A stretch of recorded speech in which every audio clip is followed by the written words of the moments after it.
حضرت عائشہ رضی اللہ تعالی عنہا فرماتی ہیں کہ ہم نبی کریم صلی اللہ علیہ وسلم کے ساتھ حجۃ الوداع کے سفر میں نکلے۔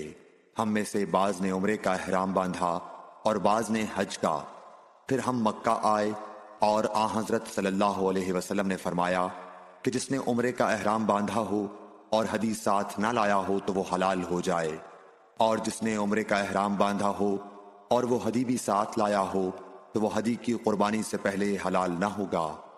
اور جس نے حج کا احرام باندھا ہو تو اسے حج پورا کرنا چاہیے۔ عائشہ نے کہا کہ میں حائضہ ہو گئی اور عرفہ کا دن آ گیا، میں نے صرف عمرے کا احرام باندھا تھا،